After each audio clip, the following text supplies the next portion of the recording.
Okay, this stream is almost entirely to record a video for YouTube for Age of Sigmar content. And I don't know how to record a video without streaming, so here we are. I also don't know if I can share this webpage, but I suppose I will have to look into that. Okay, so I am new to presenting, commentating on Warhammer content. But I figured I'd give it a shot. I have been a tabletop wargamer, oh god, I don't know, almost 2 decades. I've been through a variety of different armies throughout different genres. I started with Warhammer 40k, playing Necrons back in 2004. And I jumped through multiple versions of 40k, multiple armies, got into fantasy at the tail end of fantasy, played Ogre Kingdoms until the game was axed and AOS was presented, and then I didn't get into AOS until about tail end of 2nd edition. About the time they started doing General's Handbooks, maybe a little bit before. And I played Sylvaneth. Now I play Ossiarch Bonereapers, and with their recent battle tome having been updated and released May of 2023, I figured I would go through my thoughts on it, my experiences that I've had with the army so far. Of course, I am not a professional gamer. I'm pretty casual, but I like to think that I have a little bit of an understanding of what the hell I'm doing. So let's get into it. I'm going to start with the battle traits, and I'm going to talk about any of the changes to the overall army that the update has seen. The legions have changed, of course. The majority of them have changed as to what they're going to provide you. Of course, you're not going to need the specific command and artifact that comes with the Legion, because that was removed many books ago as a stereotype or a template. I'll get into those as we get to them. The army still doesn't take battle shock tests. That's fantastic. I don't know how many times I've just said to opponents, okay, battle shock phase. I break this. I break this rule. I don't play in this phase of the game. Sorry. It's just really nice to not have to factor in like, oh shit, I've lost X many units or X many models in a unit, and like now I might lose more to like it's just not a factor. So it's nice to have. Hasn't changed. Of course, the whole army has a 6-up ward save, like every Death army. Hasn't changed. Nadirite weapons has changed now. So previously, when Nadirite weapons procced only for Mortec Guard and Cavalos Death Riders, it now procs for any melee hit made by any model in the army except for mounts. This includes heroes, so even if you were to get into combat with a Bone Shaper or a Soul Mason, you would don't mind the cat. God, I lost my train of thought.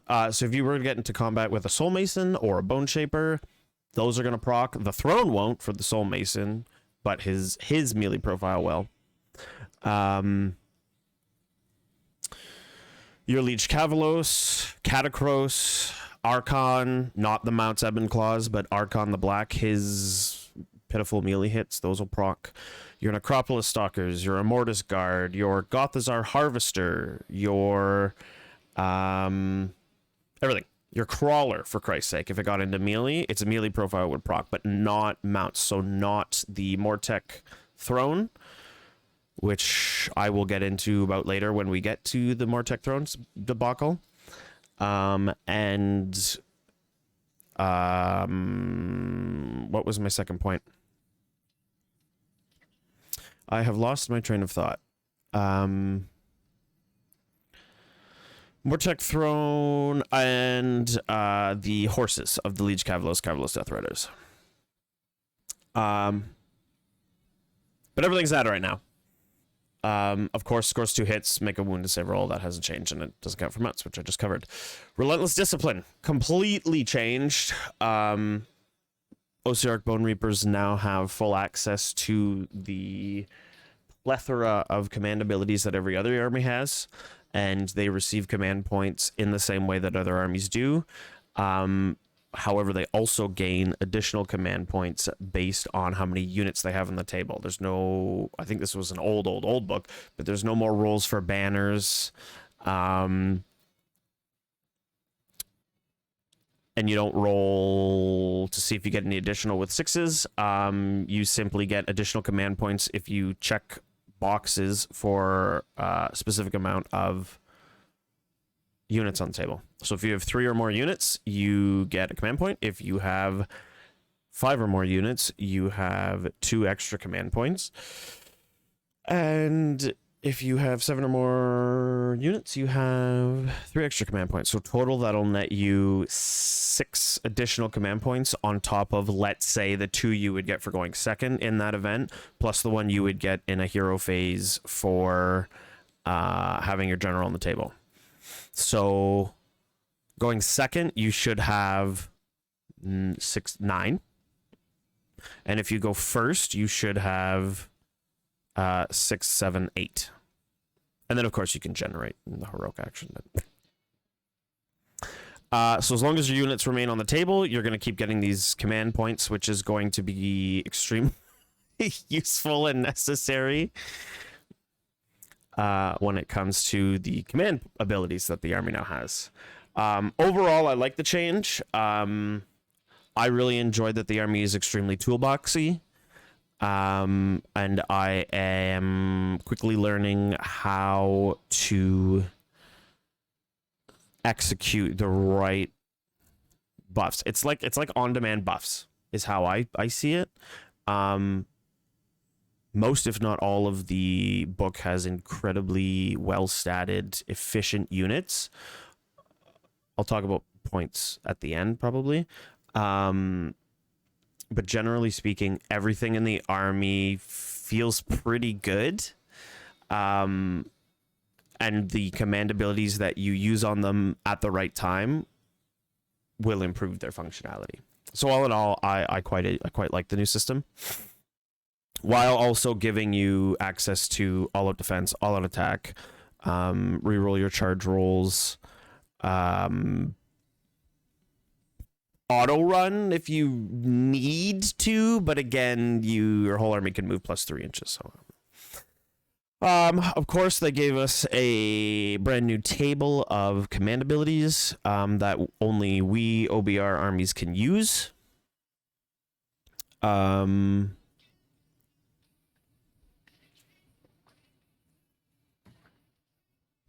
you can use them just like the old Relentless Discipline rule, I guess.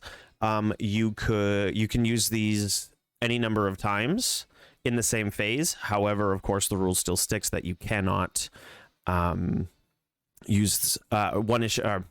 Every unit cannot issue or receive more than one command. And more specifically, the general rulebook command abilities that everyone gets to use, those we can only ever use once because they are not OBR command abilities. Additionally, you also don't need to have your fucking Mortec, the champion of a Mortec guard unit, be wholly within 6 of every other model in the unit. So fuck you if you take 30 of the fuckers. The champion just issues it to the unit, and the issue receives it in the event that they are they meet the conditions to do so, i.e. not being roared, which I will get into. Reform ranks, retreat and charge. That's pretty fucking handy because your whole army essentially is retreat and charge on demand. As long as the issue can receive it. Now, again, that's in the movement phase, so you can't retreat and charge and unstoppable advance to give yourself +3 move, obviously. And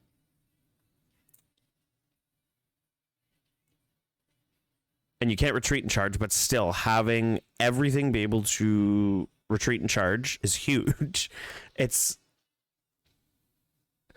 Anyway, it's great. It's a great toolbox, especially if you consider the movement speed of Cavalos Death Riders. Morghasts move, I think they might move 10 now. If they don't, they're still 9. But they fly. Like, there's a lot of use. If you were to dare to take a levitate spell, throw levitate onto something you need to get over, or something else, retreat and charge it, fucking fly over enemies. Just go nuts. Hold on, I'm just looking for something that's gonna satiate my godforsaken ADHD. It's great. It's great. Unstoppable advance. Unit gets +3 move. Fantastic. Don't use it if you don't need to. Remember, Mortec Guard only move 4, but they can run with a +1 for their banners. So you should have enough command points to be able to kind of hand them out like candy a bit, but it's great. Acropolis Stalkers base, they're moving 8 base. It's great. Reknit Constructs, not to be confused with Reknit Constructs, because you are a dumbass who doesn't understand the English language because you're a university dropout. At the end of your movement phase, so you cannot retreat and charge, or you cannot issue retreat and charge and then reknit. Okay, because you can only get one command ability a phase. You can only issue or receive. But it's handier than the battle scroll update that they gave us that first introduced the rule in the old book that had it so that a unit can only use it if they didn't move. Now it's just at the end of your movement phase, so you can still move. You can still move and then get D3 models back if it's a Mortec Guard unit, or if it's like a Necropolis Stalker that's got 4 on them and you want to heal him. Bear in mind that does work to be able to retreat without having used reform ranks first, obviously. Just retreat from a combat and then reknit at the end of the moon phase if you want to. It's great. It's battle tactic. It's great. Counter-Strike. It's great. Everything's great. Start at the at the end of the enemy charge phase, which is fantastic because that means that you can still use combat phase command abilities, and it's immediately after an enemy. You can use it in the enemy charge phase after an enemy has finished a charge move. You have +1 to wound against the enemy that charged you. Great. It's fantastic. Or it's just +1 to wound in the following combat phase. It's not even against the unit that charged you. You get charged by 3 different units. You'll have +1 to wound against whichever attacks you decide to disperse. It's fantastic. It's great. We love it. Impenetrable ranks. Add 1 to ward rolls for the Deathless Warriors battle trait, so your 6-up ward becomes a 5-up ward. When you are the recipient of an attack that is not to be confused with an ability like an Arcane Bolt that is being held and thrown at you until at the end of a phase and dealing 2-3 mortal wounds, that will not work. That's not an attack. That is an ability that's proccing. Attack would be a shot or a shot or a stab. A missile weapon or an attack from a missile weapon or a melee weapon. Even like an ogre charge wouldn't be it. That's not an attack. That's an ability. Tight. A 5-up on, like, it's, I don't know. I don't think it's gonna matter much. I've tried using it against some things, and I mean, if anything, you get maybe like one attack that does anything. Or you only end up saving like one. Bludgeon. It's fantastic. Your attacks have your unit, the unit that receives the command must be a friendly Bonereapers unit. Improve the rend characteristic. Fan-fucking-tastic. Fuck you, Stormcast. I play against a lot of Stormcast. Who the fuck doesn't? It's great. Stalkers are now Rend 3. Catacross Rend 4 on his personal fucking weapon in the cot. It's great. It's great. Bear in mind though, it's in the it's at the start of the combat phase. It's not one, it's the other. So if you want to, you have to decide. I have learned that I have come to learn that you need to decide going into a phase what unit is going to receive what buff. Because if you go into the combat phase and you instinctively just want to bludgeon with the first unit you pick, and then you end up in another combat that your opponent has chosen initiative in. No. Fuck. Shit. Edit it out. I don't edit my videos. Fucking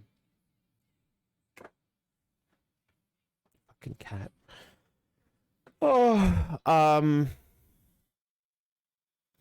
You instinctively want to bludgeon with them to give a +1 rend, but then you end up in a situation later in the phase where you're like, fuck, I probably wanted to actually shield wall with my Mortek Guard, or I wanted to all-out defense with my Necropolis Stalkers, or I want to do something, but you can't, because you already committed to giving them +1 rend. So you have to decide going into a phase what each fucking unit is going to do, how they're going to perform, how you want to improve that performance, and first visualize, then execute, as Zarya would say. So just be wary. It's great. But you gotta learn your fucking command ability usage. Etiquette. Unflinching coordination. Never fucking use it.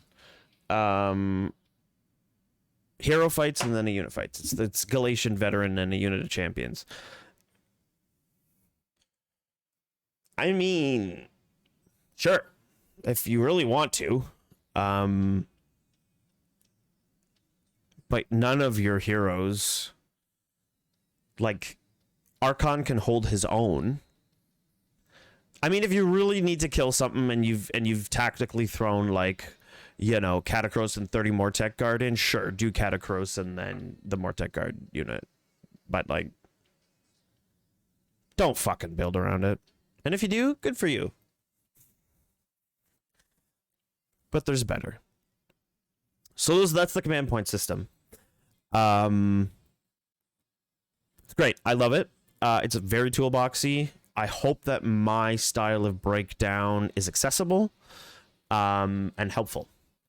That's how I visualize it. That's how I remember it all. That's how I learn. What do we got next? Command traits. I'm not going to go through them all and strategize with you. The one that I typically focus on is Dark Acolyte. The first successful cast attempt by a wizard in your army is unbindable. So you want Empower Knight or Rep Weapons, here you go. Or if you put it on a Soul Mason and you really want his Soul Guide to go off because you're building around multiple blocks of Mortek Guard, there you go. He gets it off, can't be unbound. Then at the end of the phase, you get more you get D3 more casts. You get more casts of it. There you go. Great strategy.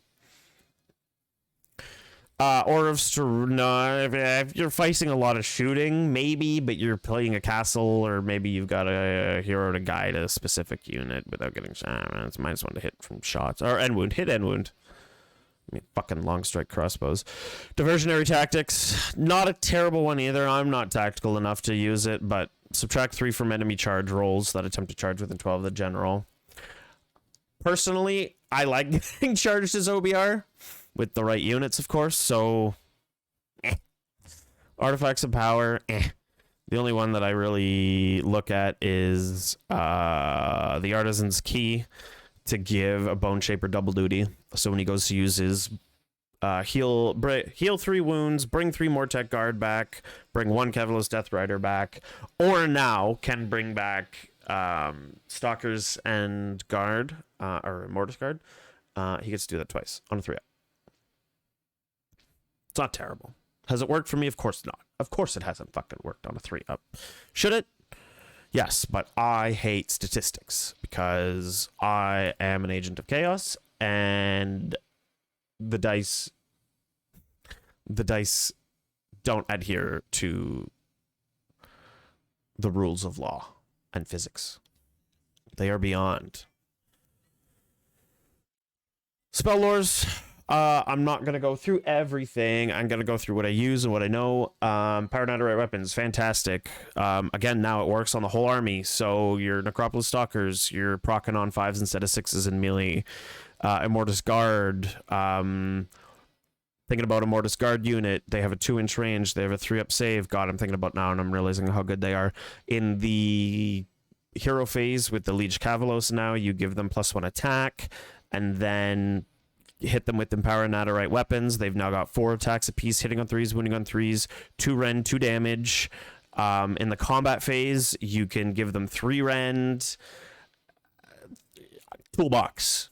Power Naderite weapons. Fantastic. At least one of your heroes should have that. Or one of your casters. You need a caster for it. I mean, come on.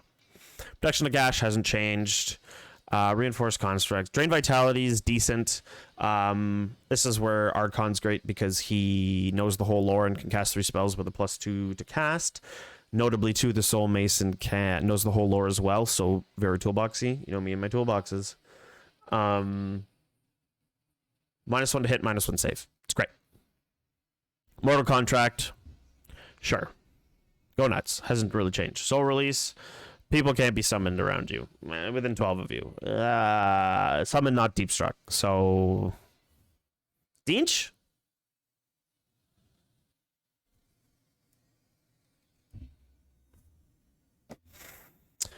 Here's the legions.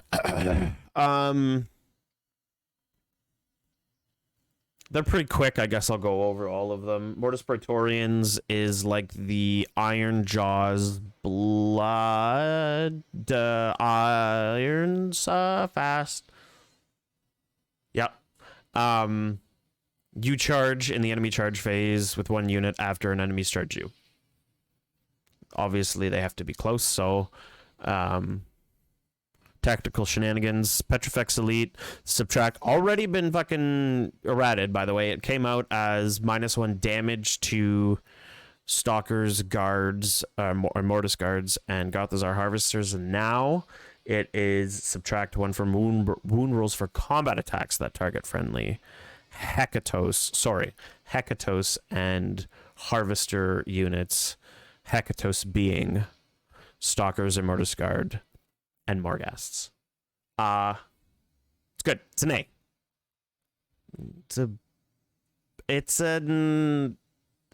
It's not. The whole army receives -1 rent, which was an A, which was an S. Let's face it, or an S plus. This is an A, I think. It's useful. Remember it. I don't. Fuck. But Staliarch Lords, reroll charge rolls with mounts, Cavallos Death Riders, Liege Cavallos, and the Soul Mason. Not Catacross on his fucking palanquin, but the Soul Mason.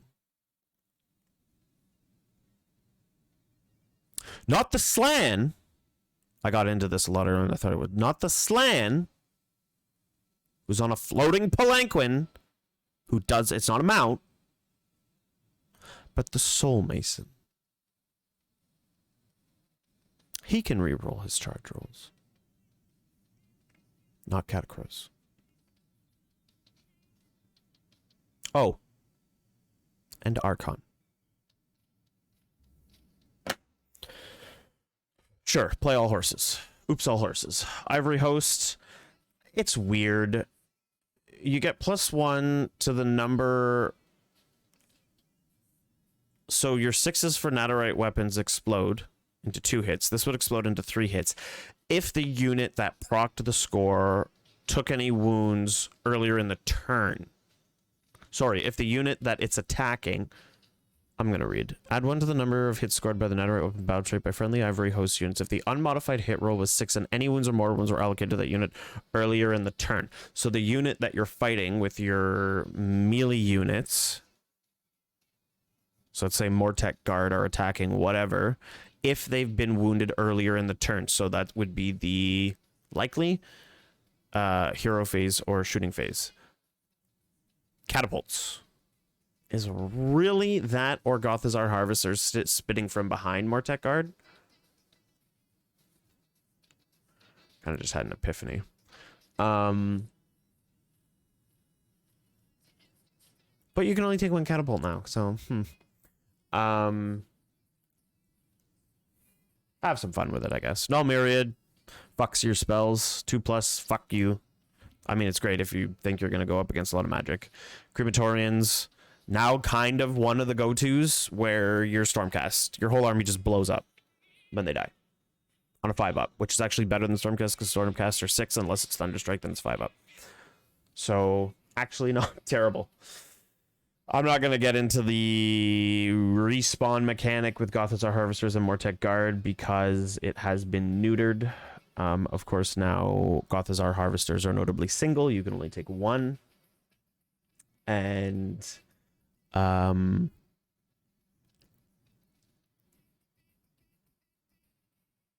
that would be about it. Yeah.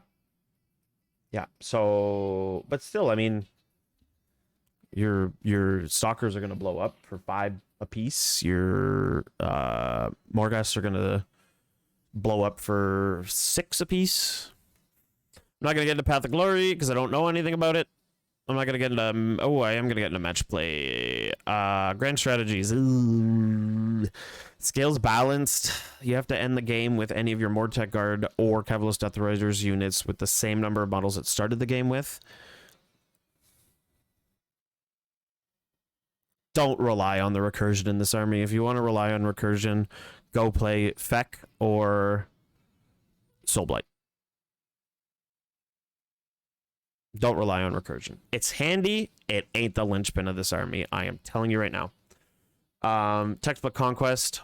Hold all the objectives on the battlefield. I mean, you're probably already winning. When the battle ends, you complete creation and termination. Creation and... This is going to be a bad one by a bad accent. It's creation and termination. No, this... Now I don't want to post this because that was a very bad... I will terminate you. It's creation and termination. I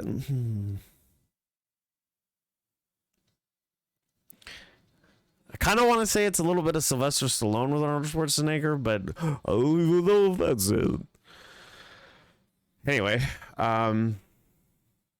you have to have more Mortisans than enemy heroes on the table. Your Mortisans are Boneshapers, Soul Masons, Ossiarchs, and I think that's it. Vokmortian might be one. And maybe the Soul Reaper, but who the fuck plays with those? Pride of Ossia. That typical, every battle tactic that you completed has to be from the Flawless Executions list, and you had to have completed at least 4. Now, I have always hated these rules. I have always hated these grand strategies. However, I do see some form of value in intentionally sacking 2 battle tactics to not worry about them for 2 turns, whether it be the first 2, whether it be the last 2, whether you just say, okay, turn by turn, I'm going to sack one until I can use one from my OBR list, because you are then essentially taking 2 turns to sack 2 victory points each, which would be 4 victory points over the course of a game. But if you're sure you're going to complete the 4 that if you're fucking sure that you're going to do the 4 that there's a lot of eggs in this basket. I wouldn't recommend this. But if you're sure you're going to do the 4 that you can do from the Flawless Executions list of the OBR Battle Tome, then this is going to net you 3 victory points at the end of the game. So you're really only conceding, if everything goes to plan, you're only really conceding 1 victory point from the 2 battle tactics you chose to not do. The 1 battle tactic, my math's off. I'm thinking for some fucking reason that there's 6 battle rounds in a game, but there's only 5. So take everything I just said and apply it to the knowledge of there only being 5 battle rounds. So you're choosing 1 turn to not do a battle tactic. So it actually does net you more value in the end, because you're choosing for 1 turn to not do a battle tactic and forgoing those 2 battle tactics, those 2 victory points. But then at the end of the game, you're going to net 3 for having done 4 from the book. So play into it carefully would be my TLDR. Didn't read. Battle tactics. Trample the Defiant, you need to have a Cavalos Death Rider unit be... you need to have charged with a Cavalos Death Rider unit and still be within 3 of an enemy unit at the end of the turn. So no going into something and killing it, which you're probably not going to do because they're not really killing, in my opinion. It's doable. I always like to take a unit of 5 Cavalos Death Riders because they're quick and you could do this battle tactic. Sculptor's Entourage, having a Mortis Guard unit and a friendly Mortisan unit contest an objective wholly outside of your territory. Very doable. Fantastic, especially because Mortis Guard are definitely worth it and worth investing into as a Anvil unit. Very doable. Remorseless Bombardment. I like the Crawler, okay? Listen. I know it isn't guaranteed, but in my times using it, I've actually gotten value out of it, so I quite like it. Kill an enemy unit with a Crawler. Once the Galatian Veteran rules are out, I think this will be a lot more... This might see a little bit more play, because then it can go back to sniping enemy single units. Listen, man, the thing's got... it's within 18 inches. It's got a 2d6 attack, but... I don't know, fuck. Just try. Just try it. Expand your horizons. Okay? It's great. Pick an enemy hero monster on the battlefield. This battle type is destroyed by Goth's Harvester. It's doable. It's doable. That's what I'm going to say. I haven't used it. I don't typically take Ossiarch or Gothazar Harvesters, but it's certainly doable, I suppose. Edge of Obliteration, I've had a hard time getting this one off because my stalkers are typically in combat and don't typically survive combat because they're not supposed to survive combat, despite how much fucking shit you throw on them to make them stay. That's also a good anecdote for stop trying to force things that aren't meant to be. Okay? They have a 4-up save with 5 wounds and a 6-up ward. Stop trying to make them your anvil. That's what a Mortis Guard and Mortec Guard are for. Stop it. No 9 stalkers with all-out defense and rerolling saves and Mystic Shield. They're gonna fucking die.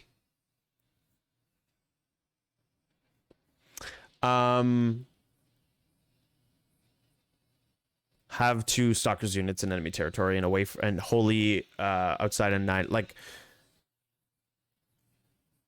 it's possible, but stalker's gonna die. Unfeeling Recursion, fantastic. This I think was changed too, because I swear to Christ, unless we're having one of those Berenstain Bears, how do you think Berenstain Bears is spelled?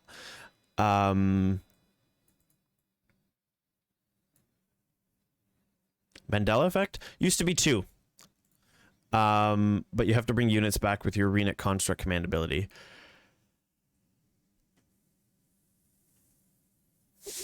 3 is a little bit tougher than what it used to be at 2.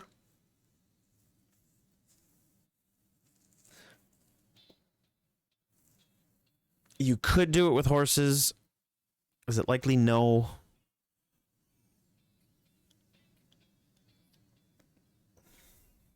Maybe. Battalions. It's a 1-drop that lets you take 2 harvesters and 2. Dude, look at it. 2. Look at. Wait for it. Wait for it. You could take 2 harvesters and 2 Mortek crawlers.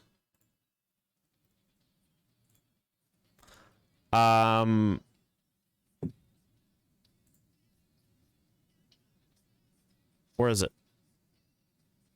Where is it? Where's the single? Where's the single? Where is it? It's got to be somewhere. Did they not update it on here yet? Point size behemoth single. You can put 2. You can put 2. Oh god, I have to navigate. Actually, just hit back. I'm a fucking boomer. You can fit 2 crawlers, and they single 2, motherfucker. I don't know why they're single. They didn't like that people were abusing Gothazar harvesters in the recursion with Mortek Guard, so they, 1, nerfed the ability, or changed / nerfed the ability of the Gothazar harvester, and 2, made it single. Whoa! One or the other. Here. They're 210 points. So there's no point. Plus everything has to be within 6 of, like, you have to castle. Fuck off. Okay, so that's the general the general gist of the army. Overall, I like a lot of the changes. Obviously, I have nitpicks here and there over small things like why the fuck are these things single? When you didn't have the intention of doing that, because in the book that you just released a month ago, you have a fucking battalion. Let's get into the units. Overall, it's good. It's just silly. Archon the Black. I am not going to narrate all of this. It's right there for you, unless I get fucking black screened or something, because I don't know what copyright rules there are. And this is fully available. People are spreading their codexes. Nice. Anyway, great. He has more wounds. He has a better save. He has an don't underestimate his movement of 16. He's got +2 to cast while he remains healthy. He has recursion like he used to. His Curse of Years shouldn't be relied on, but can come in a pinch. He's got an additional 6 inches to his casting. Fuck off. And spreads that in an aura of 18 inches. He can fly. He's the War Master. He casts 3, unbind 3. He's great. He's not overcaught. Well, he's expensive. He's 370 points, I think. I should be able to reference if I was a real professional, which I'm not. I would have my digital reference handy.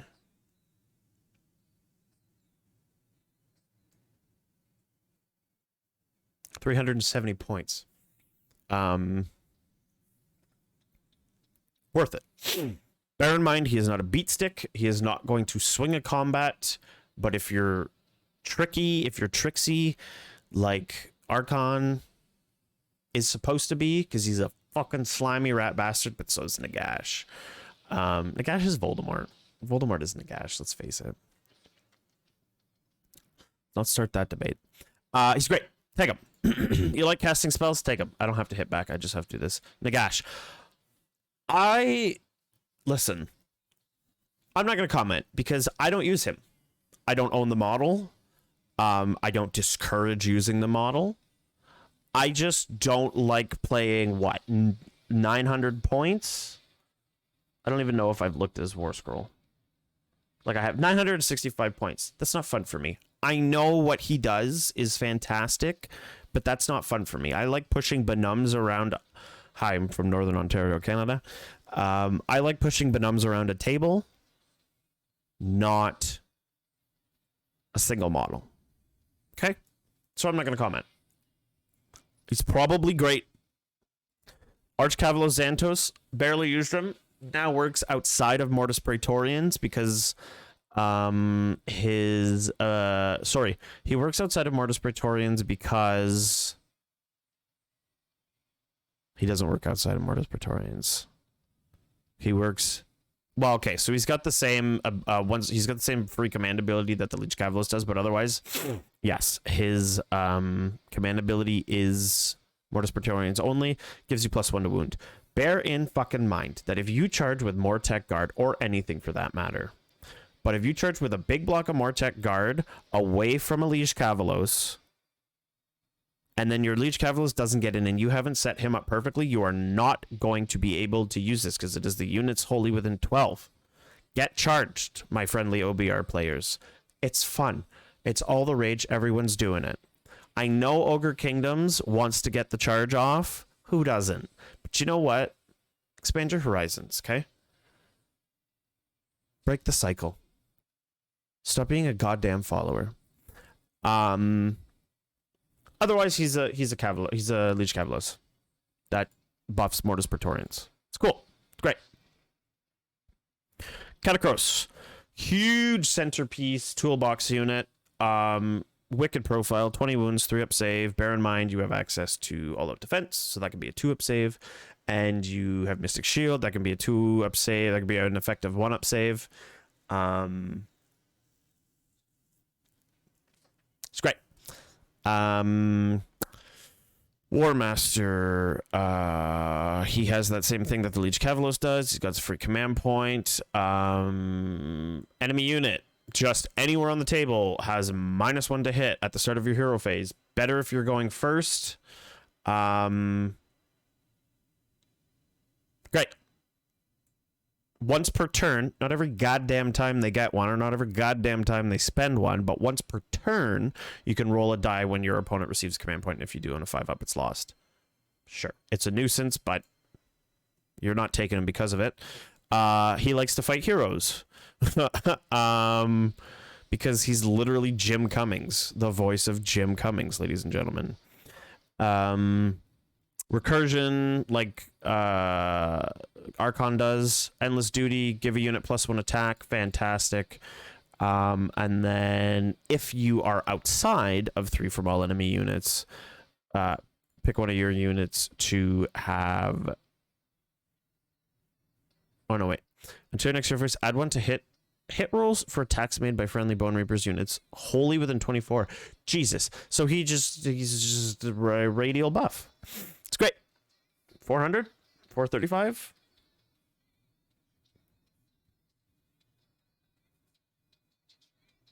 $440.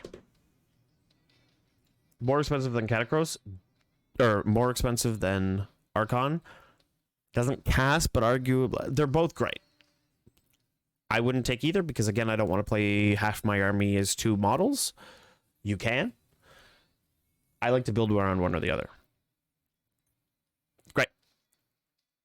Each Cavalos. Great.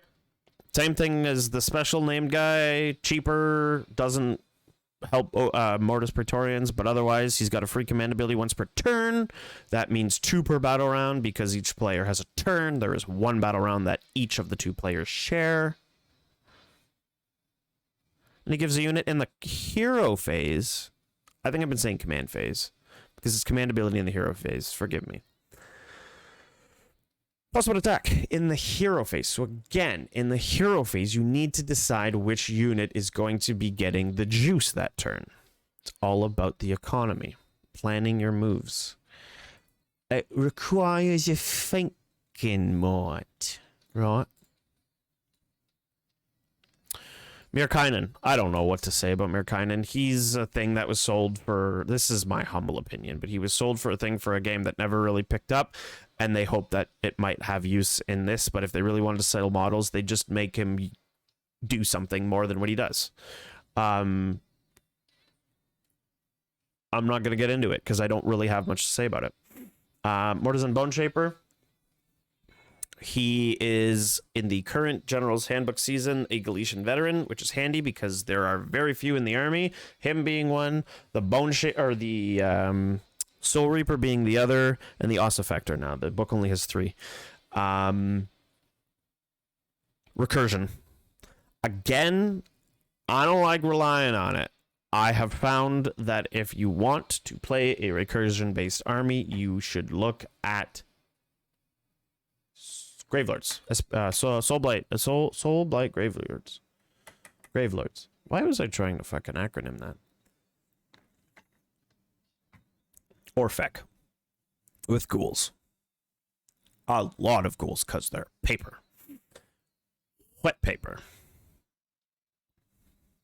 Against a stiff breeze. Recursion. That's what I have to say. You take them for the recursion. Chance of double recursion with the Artisan's Key. Stubborn as a Rhinox. As a Galatian champion. Go next. Ossiarch. Good for buffing your Mortek crawlers that you can only take one. Oh, this is my favorite. So in your hero phase, you can pick one friendly harvester or crawler to get buffed. Okay, and then which procs their so what you're gonna do with catapults is you're gonna make your missile weapons have Naderite. That's what it does. And then he has a spell that if it goes off, he can pick up to 3 different Gothazar harvesters, crawlers, or Morghast units. Now, I get that that still works because you can still take 1 harvester, 1 crawler, and multiple Morghasts. But if you wanted to do something like, I don't know, be a cool Tomb Kings player and take 3 catapults and cast and get that proc of 3, you can now because they're single. But you still have access to that battalion that lets you take 2 of them. Remember that.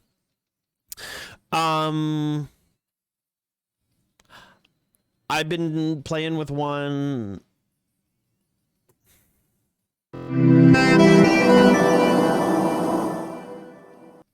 This is my life.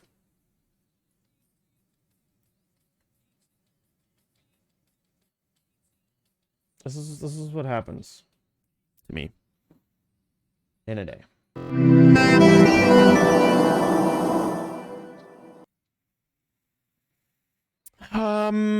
He's cool. Give him a try. He could be stubborn as a Rhinox. He counts as a Mortisan, so if you make him the general, you're a Mortis Guard and your Stalkers are Battle Lion. Take him if you take a crawler and you can afford the points. Probably would never see competitive play. I'd take him to a tournament because it's loco, bitch. Soul Mason. Great. Cast 2, Unbind 2. He knows the whole lore. I've already got into it, but I'd like to get into it again. He is a mount. Okay. Here it is. Right here. This is his mount's profile. 1 inch. 2 attacks.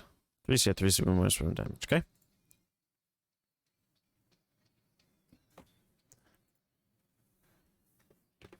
Don't pay attention to any of this. It's all propaganda.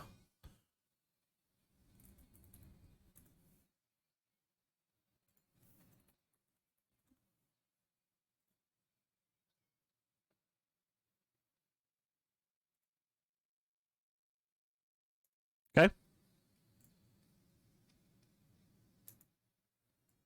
Let's get it. Let's go Star Priest? Aha, the new model. Not the new model. Where the hell's the new model?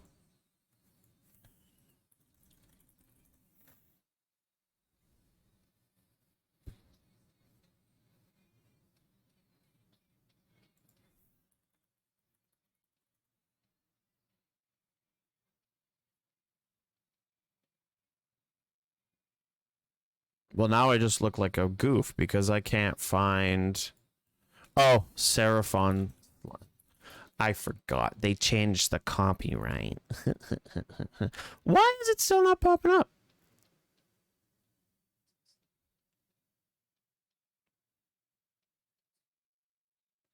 Oh, Slan Starmaster. Nobody's put... There we go. We got there. That's not a mount.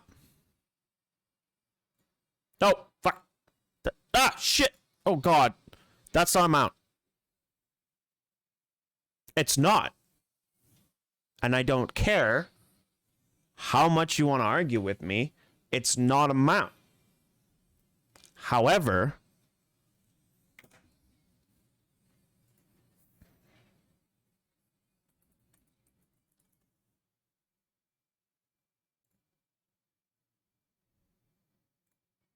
that is. Okay?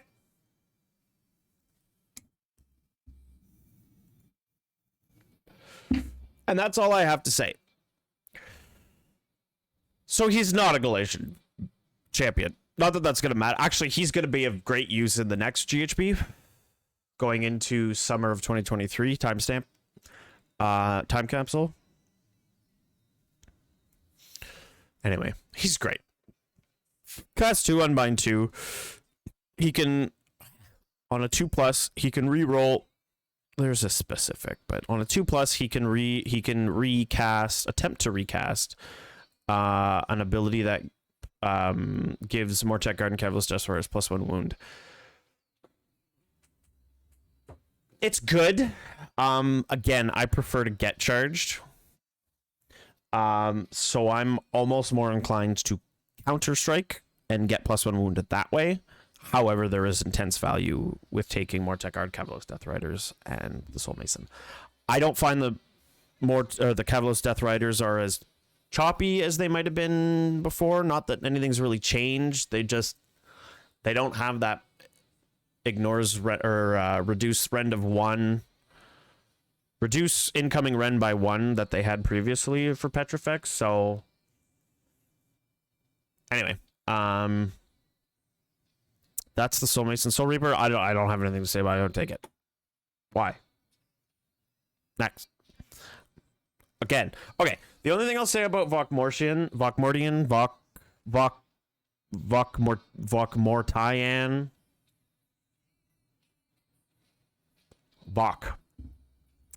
is that he knows the whole spell lore, and he's a cast 2 Unbind 2. And he's cheaper than the Soul Mason, I think. I'm going to fact check myself, just because that's the professional thing to do, even though I'm not a professional. So Soul Mason 160 points, and Vokmortian 140, so he's actually 20 points cheaper. So if for some reason you cannot afford that 20 points, look at Vokmortian. He's going to do the exact same thing, except he doesn't have that Soul Guide. He's still a 2 cast 2 Unbind and knows the whole lore. For 140 points, it's worth looking into. In a pinch. I sound like a baker. Cavalous Death Riders. Nothing's really changed. Remember that they have +1 to run and charge with their banner. They have an ogre charge now. So you roll a number of dice equal to the 2d6 that you charged with.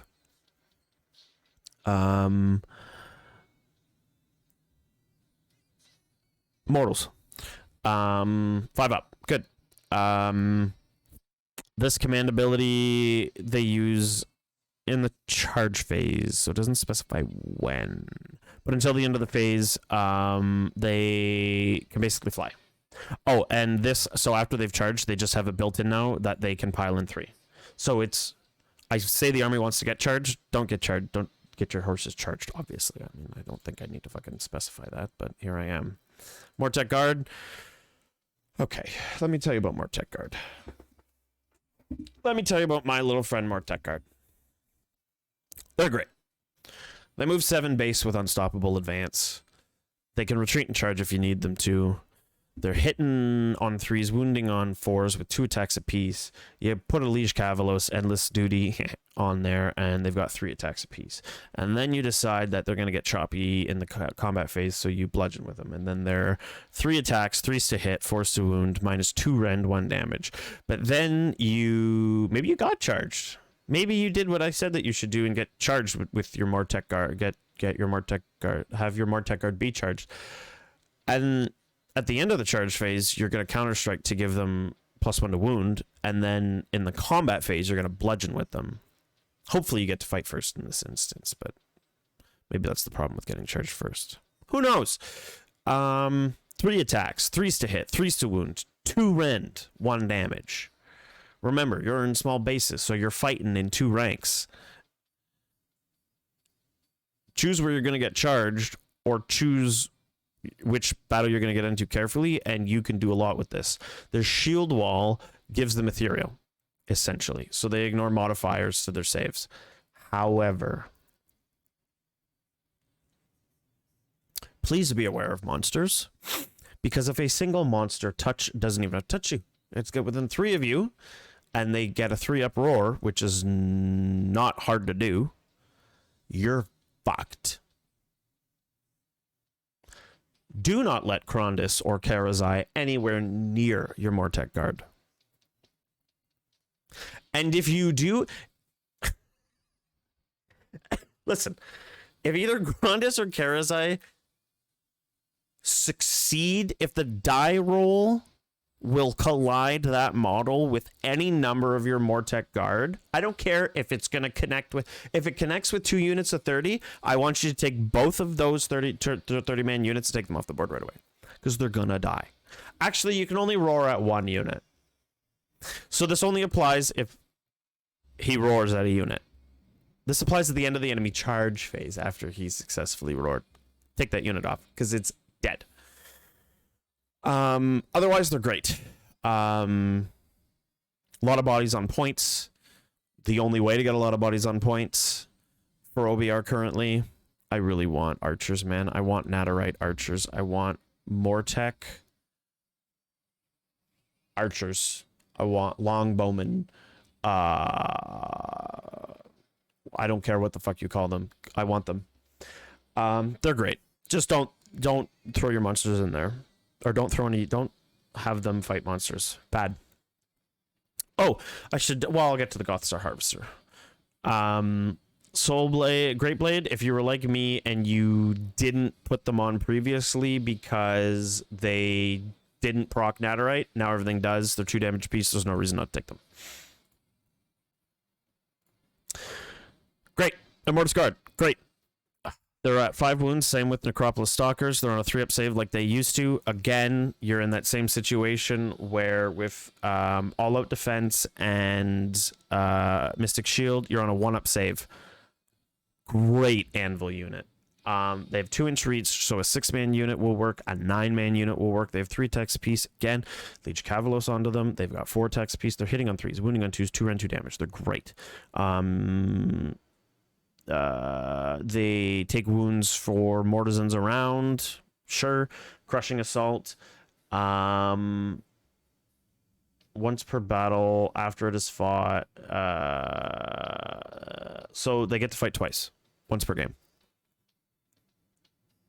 But they have strike last when they fight. So decide when the best time to use that is, because you can fight again, but you're not going to fight until after everybody else has fought. So it's going to be great if it's like you go in against a single enemy unit, you fight them, you've done quite a bit of damage, like you throw this anvil into one of their hammers, you fight, you kill a bunch of them, you get retaliated against, and then you attack them again. They're so good. 200 points. This is why I lean a lot into Petrifex Elite still, because I really like these elite models. 200 points. They're great. Sometimes they perform better than Necropolis Stalkers, and that's just the gospel truth. I'm not going to get into it. I don't know anything about the Warcry Underworld Stormbringer. I don't God know where it's from, but I don't care. Morghast Archive. They have changed, so they move 10 now, not 9. So they're quite quick. They have 6 wounds still, 4-up save. I don't like that. I don't like this army on a 4-up save. I like durability. Stormcast is way too easy. Don't get me into it. I don't like that 4-up save. That hurts me inside. These ones are the more defensive ones. So you have to have a hero nearby, which I also don't like. It's a stipulation. They're a fast unit. You're going to want to, I guess, run them with a Liege Cavalos if you want to keep up. Probably, I mean, you keep up something else if you want to stop advance it, but whatever. They have a 5-up ward. So again, like you could, I don't know.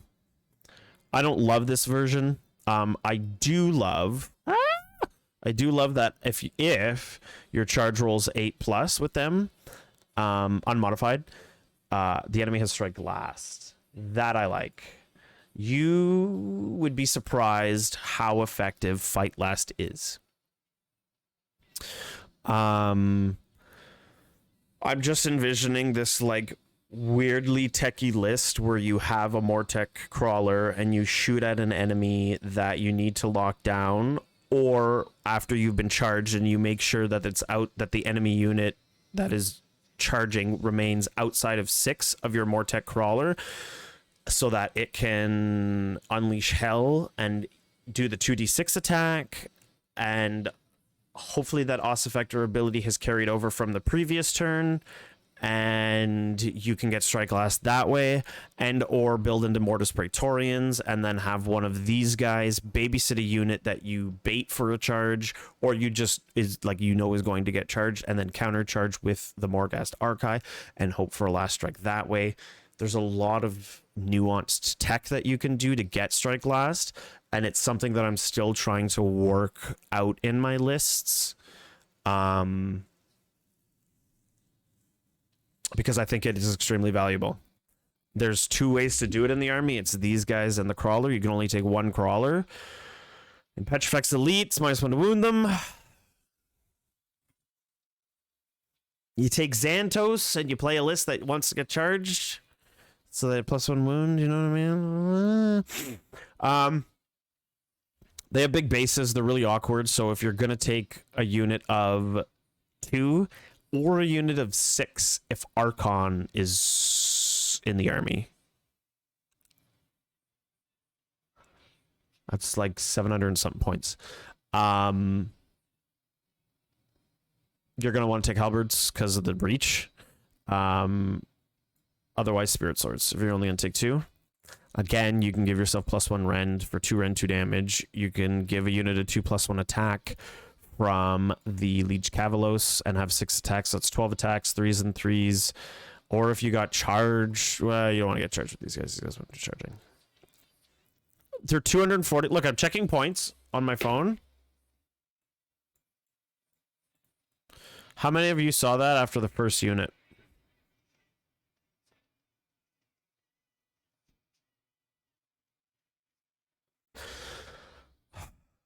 Moving on.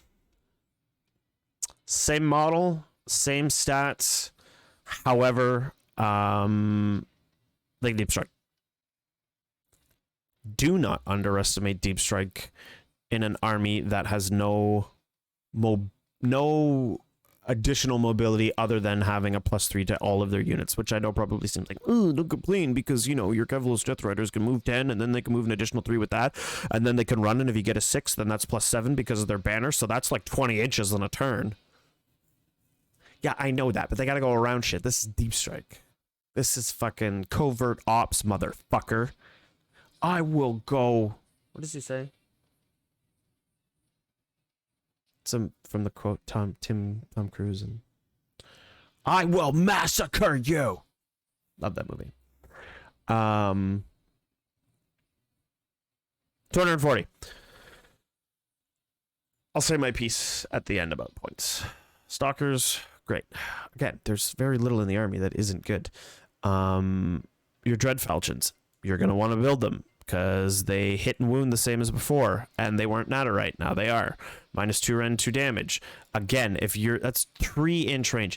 If you're taking a 6-man unit or more, or 6 or 9-man unit, it's yeah, it's great. Here's my problem with them. Same problem I have with the Morghast.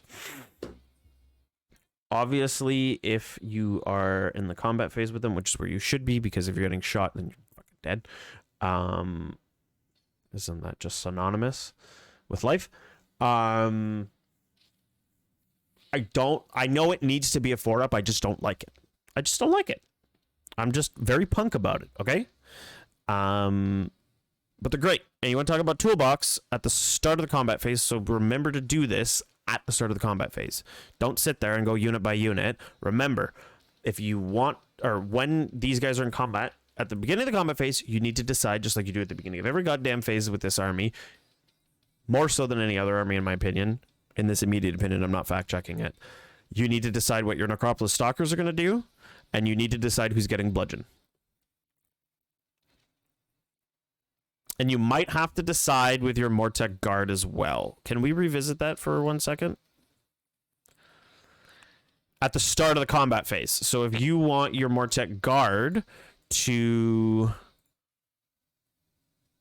be ethereal or ignore modifiers to save rolls, as long as they didn't get roared, you need to decide to start a combat phase. Stay vigilant.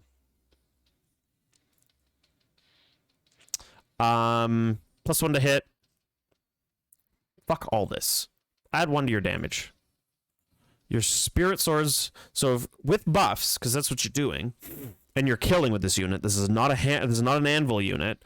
You're gonna have 2 models with 5 attacks apiece because you've put the Liege Cavalost's ability onto them. You're hitting on 3s, wounding on 2s. In the event you got charged, you can do wounding on 2s, but sorry, hitting on 3s, wounding on 3s.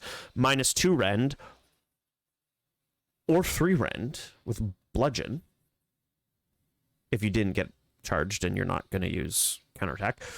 2 damage, and then you've got a falchion in there for 4 attacks, 3s, 3s, 3 rend, 3 damage. It's great. 220 points. It's great. If you want them to survive, sure, you can go ahead and add 1 to their save rolls. That used to be re-roll their saves. I think I said that earlier in the broadcast. It's just add 1 to save rolls. Though I would only ever do +1 to save, +1 damage. Obviously, if there's a situation where you're at -1 to hit or -1 to wound, you might want to look into doing the other aspects. Bear in mind that you can also just all-out attack with them. Tool fucking box unit.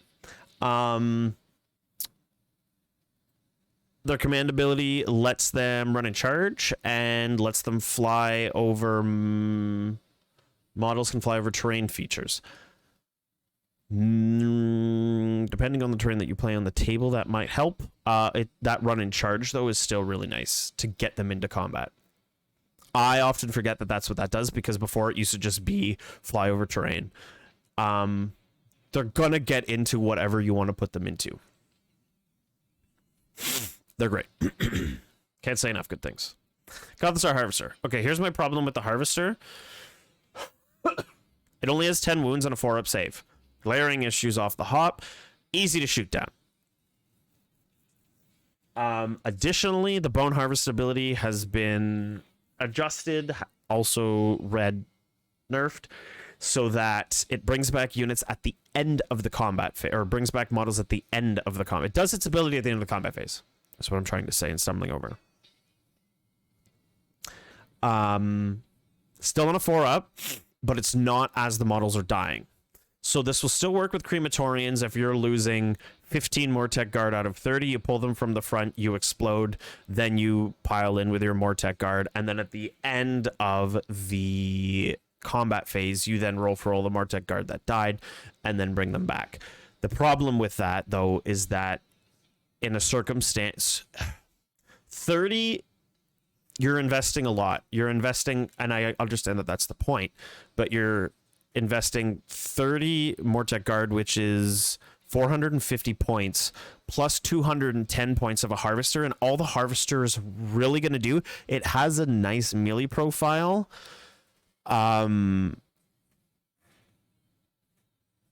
You're paying 210 points for something that... like, you need to guarantee that your Mortec Guard are not going to die. And again, I can't stress enough how fucking dangerous monsters are to them, especially fast ones. Iron Jaws Ideneth, any destruction army with Kragnos, you're gonna like the table in AOS is so small, and if you take a 30-man blob to make use of the Bone Harvester ability, then you're already setting yourself up for failure because it's cumbersome. That's a big block on a small table on a 44 by, don't remind me, 44 by 60 table.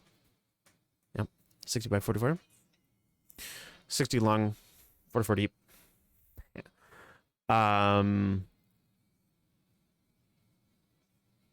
It's a lot. And because of how the Bone Harvest ability works now, you can't take 2 Harvesters, so you can't take 230. Like, and obviously it works to heal other stuff too. It's a lot of an investment. I just don't think it's worth it. I mean, have your fun. Mortek Crawler, weirdly, I like.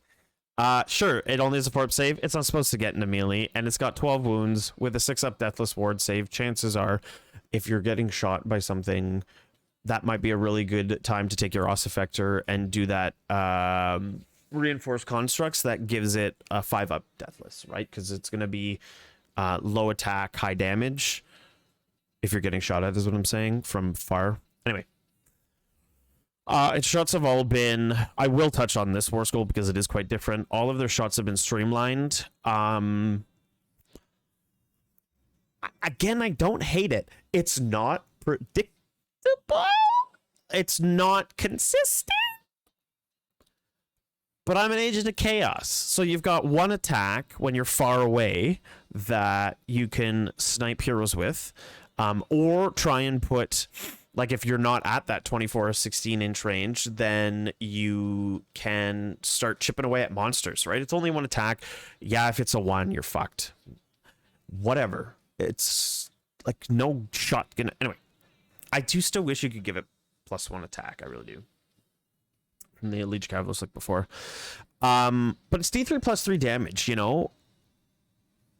That could be 6 damage. And when we're out of the Galatian champion era, I mean, you're hitting on 3s, all out attack. You have a plethora of command points. You're still going to hit on 2s. You're going to wound on 3s. 2 rend on a small caster because wizards are going to be big, especially the tiny ones. Yeah, you know. And then at 24-inch range, I don't particularly like that one because it's only 1 rend, 2 damage. Again, that could be 8 damage if it goes through. If you're shooting at Stormcast, well, you're fucked anyway. I really like the 18-inch one because it's 2d6 attacks. I love me some chaos. It feels really fucking good when you got 10, 11, or 12 attacks. 3s and 3s, no rends, 2 damage.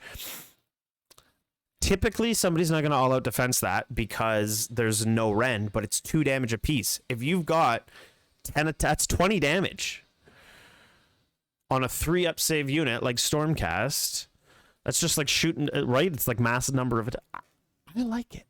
And then when you get charged and you make sure that the enemy that charged you stays outside of that 6-inch range because you've played tactically enough that your Mortek guard get charged by some, then you last strike them. You do 2d6 attacks. You have that buff from you got 2d6 attacks. You got 10, 11, or 12 attacks. This is all if. And your 6 is proc. It's narrow. Fuck, I'd love to have 2 or 3 of these and then just castle mid lane. Anyway, don't clip that. I don't know, man. I like it. I just wish I could take more. I don't bother with it.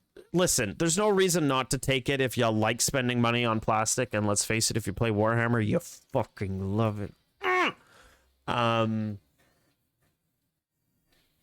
It's a big fucking footprint. It's a big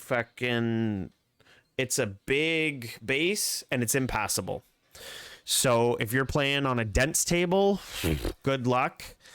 It's impassable. I don't bother with it. Go ahead. There's no reason not to, other than I don't like it.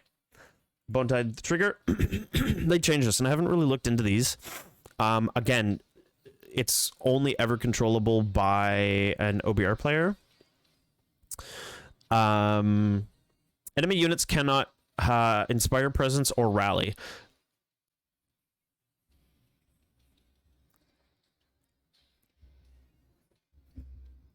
Sure, it's 50 points. Subtract 1 from ward rolls for units that are within. So again, it's niche. It's 50 points. If you find yourself short, don't fucking build around it. But, or do. Do you. Nightmare Predator, 40 points. This is, so again, what does it do? What does it do? Oh, it does mortal wounds for stuff that it moves over. And okay. So it's 40. Go nuts. Casts on a 5. Has a range of 12. Plus 6 if it's cast by Catacross. That's a range of 18. Remember, or not Catacross. Freaking Archon. It's 18-inch range from Archon. And he casts it on a 2. Nope, casts it on a 3. Got plus 2. Soul Steel Carrion. This one I like because this will piss off your opponents. Models with a wounds characteristic of 1 or 2 that are within 6, not holy, that are within 6 of this spell cannot contest objectives. I'm sorry. Those units don't get to play the game. At least in regard to netting you a path to victory. For 40 points. Now, it has a casting value of 6. Again, take it with Archon. It has a casting value of 4. It can only be set up 8. Sorry, what's the range? If successfully set it up anywhere on the battlefield that is visible to the caster.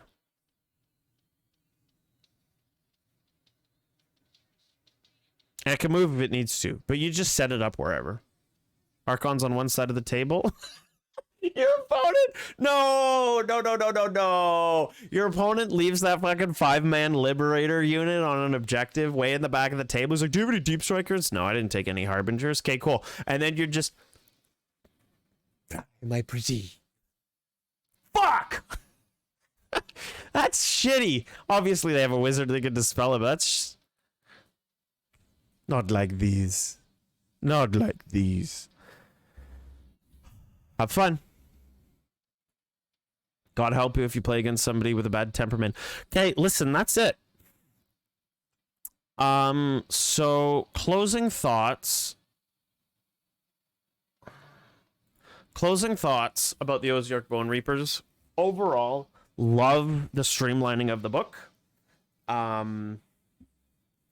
Dislike that the Soul Mason has a mount. Stop it. That's an easy fix. I do find the army very costly. I have a feeling that the cost was high because everything is so efficient and the way that they use their command abilities is efficient. However, monsters are the bane of our existence. Dragons aren't as common as they used to be, but a unit of dragons will screw you up. I'm trying to think of commonly used, like a really fast, like Iron Jaws, Gordrak, or any of the cabbages are going to screw you up, especially if they hit your Mortek guard. Monsters are the army's weakness. There is nothing around it that I've found. Mortis Guard can take a hit from a monster pretty well.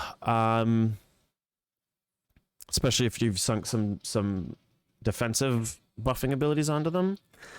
But overall, I find that monsters have been the bane of my existence, as well as the points being a little costly.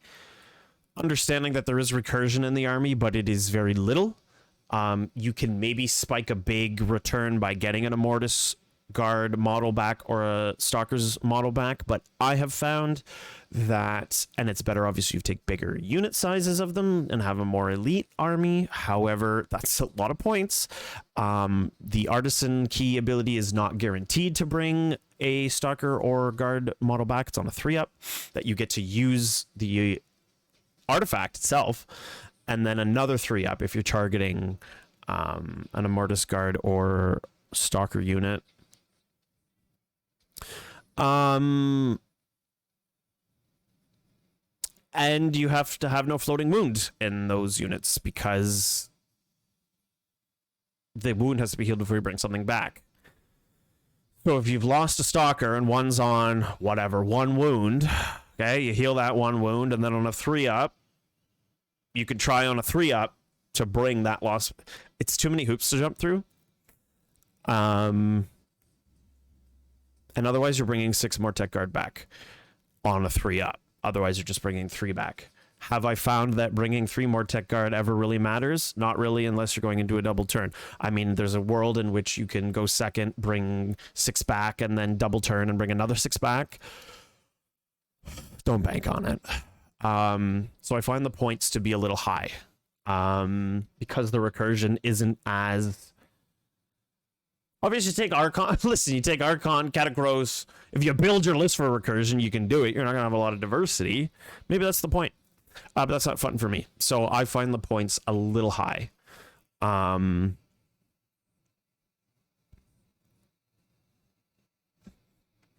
would like a way for more Tech Guard to be able to handle monsters better. It's probably not going to happen because that's their detriment. Roar isn't guaranteed. Let's face it. But a little bit of points reduction, especially in. I mean, look at the Stalkers went from 170 points before the new book, and I realized they got better overall with the army's rules, but they're 2. Give me a minute. 220.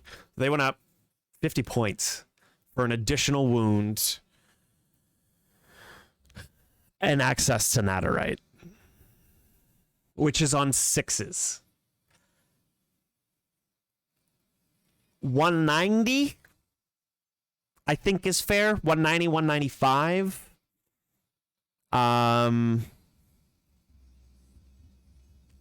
I don't know. Maybe with the toolboxing that you can do with them, they should sit at 220.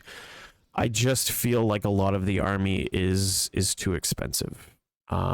Even the Harbingers, like, their ability only goes off on when you charge on an 8 unmodified for 240 points.